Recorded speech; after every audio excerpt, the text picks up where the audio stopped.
Israel এবং যুক্তরাষ্ট্রের যৌথ হামলায় ইরানের সর্বোচ্চ নেতা আয়াতুল্লাহ আলী খামেনি সহ দেশের উচ্চপদস্থ বড় বড় কর্মকর্তাদেরকে টার্গেট করে মেরে ফেলা হয়েছে। এমতাবস্থায় ইরান আশেপাশের দেশগুলোতে থাকা মার্কিন ঘাঁটিগুলো সম্পূর্ণরূপে ধ্বংস করতে সক্ষম হয়েছে। এছাড়াও মুহুর্মুহুর হামলা চালিয়ে ইসরায়েলের বিভিন্ন স্থাপনা টার্গেট করে ধ্বংস করছে। এখন প্রশ্ন হলো, ইসরায়েল ও আমেরিকার মতো পরাশক্তির সাথে ইরান কি জয়লাভ করতে পারবে?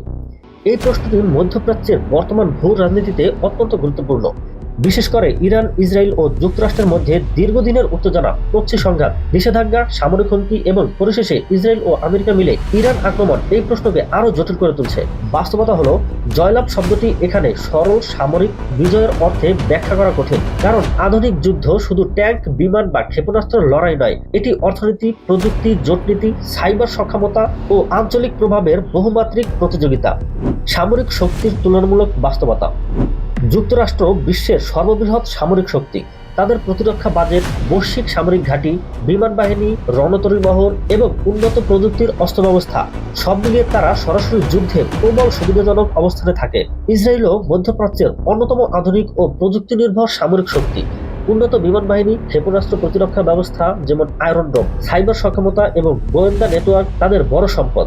অন্যদিকে ইরান সামরিক বাজেটে তুলনামূলকভাবে পিছিয়ে থাকলেও অসম যুদ্ধ কৌশলে দক্ষ। তাদের ব্যালিস্টিক ক্ষেপণাস্ত্র কর্মসূচি, ড্রোন প্রযুক্তি, নৌবাহিনীর গেরিলা কৌশল এবং আঞ্চলিক প্রক্সি গোষ্ঠীগুলোর মাধ্যমে প্রভাব বিস্তার, এগুলো তাদের শক্তি। ইরান সরাসরি প্রচলিত যুদ্ধে যুক্তরাষ্ট্র বা ইসরায়েলের সঙ্গে সমান তালে লড়াই করতে পারবে এটি বলা কঠিন। তবে তারা এমন ক্ষতি করতে সক্ষম যা আঞ্চলিক অস্থিতিশীলতা সৃষ্টি করবে এবং যুদ্ধকে দীর্ঘস্থায়ী করবে। প্রক্সি যুদ্ধ ও আঞ্চলিক প্রভাব।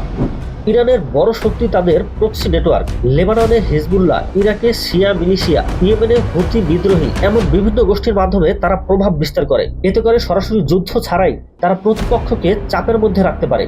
ইসরায়েল বহুবার সিরিয়ায় ইরান সমর্থিত ঘাঁটিতে হামলা চালিয়েছে।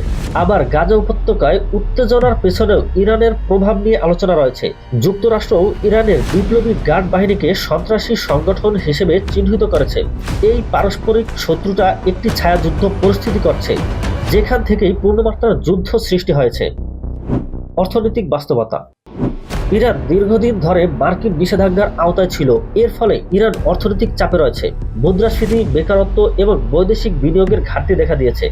যুদ্ধ পরিস্থিতিতে এমন অর্থনৈতিক দুর্বলতা বড় বাধা হয়ে দাঁড়াতে পারে। অন্যদিকে যুক্তরাষ্ট্রের অর্থনীতি বৃহৎ ও বহুমুখী। ইসরায়েলও প্রযুক্তি ও উদ্ভাবনে অগ্রগামী। ফলে দীর্ঘস্থায়ী যুদ্ধে অর্থনৈতিক সহনশীলতায় ইরান পিছিয়ে থাকবে এমন সম্ভাবনাই বেশি। তবে এখানে একটি গুরুত্বপূর্ণ দিক হলো, যুদ্ধ কেবল অর্থনৈতিক সক্ষমতার উপর নির্ভর করে না। ইরান ইতিমধ্যে আঞ্চলিক তেল সরবরাহ ব্যাহত করে, বিশেষ করে হরমুজ প্রণালী বন্ধ করে দেয়। হরমুজ প্রণালী বন্ধ থাকলে অতি শীঘ্রই বৈশ্বিক জ্বালানি বাজারে বড় ধাক্কা লাগবে। এতে করে বিশ্ব অর্থনীতি ক্ষতিগ্রস্ত হবে এবং আন্তর্জাতিক চাপ যুদ্ধ থামাতে ভূমিকা রাখতে পারে। প্রযুক্তি ও সাইবার যুদ্ধ। আধুনিক যুদ্ধের একটি বড় ক্ষেত্র হলো সাইবার স্পেস। ইসরায়েল ও যুক্তরাষ্ট্র সাইবার সক্ষমতায় অগ্রগামী। অতীতে ইরানের পারমাণবিক স্থাপনায় স্টাক্সনেট ভাইরাস হামলার ঘটনা বিশ্বজুড়ে আলোচিত হয়েছে। আবার ইরানও বিভিন্ন সময় সাইবার হামলার অভিযোগে অভিযুক্ত হয়েছে। সরাসরি যুদ্ধ ছাড়াও সাইবার হামলা, ড্রোন আক্রমণ ও গুপ্ত অভিযান এসবের মাধ্যমে সংঘাত পরিচালিত হতে পারে। এতে জয় বা পরাজয় স্পষ্টভাবে নির্ধারণ করা কঠিন হয়ে পড়ে। পারমাণবিক ইস্যু। ইরানের পারমাণবিক কর্মসূচি দীর্ঘদিন ধরে আন্তর্জাতিক বিতর্কের কেন্দ্রবিন্দু। 2015 সালে স্বাক্ষরিত পারমাণবিক চুক্তি থেকে যুক্তরাষ্ট্র বেরিয়ে আসার পর উত্তেজনা আরও বেড়েছে। ইসরায়েল বহুবার বলেছে তারা ইরানকে পারমাণবিক অস্ত্র অর্জন করতে দেবে না। যদি ইরান পারমাণবিক অস্ত্র অর্জন করতে সক্ষম হয়, তাহলে শক্তির ভারসাম্য নাটকীয়ভাবে বদলে যেতে পারে। তবে এখন পর্যন্ত তারা আনুষ্ঠানিকভাবে পারমাণবিক অস্ত্রধারী রাষ্ট্র নয়। পারমাণবিক ইস্যু যুদ্ধের ঝুঁকি বাড়ালেও একই সঙ্গে একটি ভয়ভীতি দ্বারা প্রতিরোধ কৌশল হিসেবেও কাজ করতে পারে। তবে আমেরিকা কিন্তু সরাসরি ইরানকে কঠিনভাবে আক্রমণ করছে না। কারণ আমি যতটুকু মনে করি, আমেরিকা হয়তো ভাবছে ইরান ইতিমধ্যে পারমাণবিক শক্তি অর্জন করতে পারে, হয়তো তা গোপনও রাখতে পারে। আন্তর্জাতিক জোট ও কূটনীতি। যুক্তরাষ্ট্রের পেছনে রয়েছে ন্যাটো জোট ও পশ্চিমা মিত্ররা। ইসরায়েলের সঙ্গেও যুক্তরাষ্ট্রের ঘনিষ্ঠ সামরিক ও কৌশলগত সম্পর্ক রয়েছে। অন্যদিকে ইরান রাশিয়া ও চীনের সঙ্গে সম্পর্ক জোরদার করার চেষ্টা করছে। যদিও এই দেশগুলো সরাসরি যুদ্ধে ইরানের পক্ষে নামবে এমন নিশ্চয়তা নেই, তবুও কূটনৈতিক ও অর্থনৈতিক সমর্থন দিতে পারে। বিশ্ব রাজনীতিতে বড় শক্তিগুলোর সরাসরি সংঘর্ষ সাধারণত এড়িয়ে চলার প্রবণতা দেখা যায়, কারণ পূর্ণমাত্রার যুদ্ধ বিশ্বব্যাপী অস্থিতিশীলতা তৈরি করবে। ফলে অনেক সময় জয়লাভ নয়, বরং স্থিতাবস্থা বজায় রাখাই মূল লক্ষ্য হয়ে দাঁড়ায়। ইরান কি জয়লাভ করতে পারবে?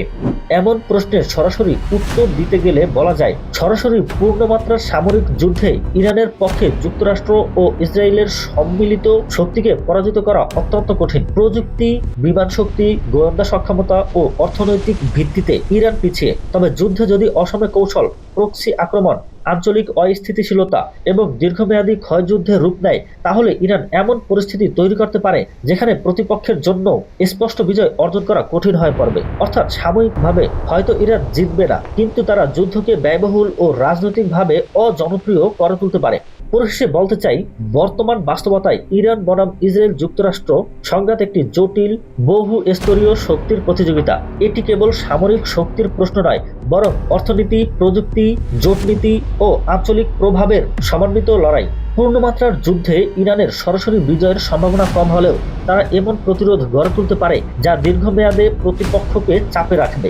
সবচেয়ে গুরুত্বপূর্ণ বিষয় হলো, এ ধরনের যুদ্ধ কারো জন্যই কল্যাণকর নয়। মধ্যপ্রাচ্যের স্থিতিশীলতা, বৈশ্বিক জ্বালানি বাজার এবং আন্তর্জাতিক নিরাপত্তা সবই বড় ঝুঁকির মধ্যে পড়বে। তাই বাস্তবতা নির্দেশ করে সরাসরি জয়লাভ নয়, বরং কূটনৈতিক সমাধানই দীর্ঘমেয়াদে সবার জন্য বেশি টেকসই পথ।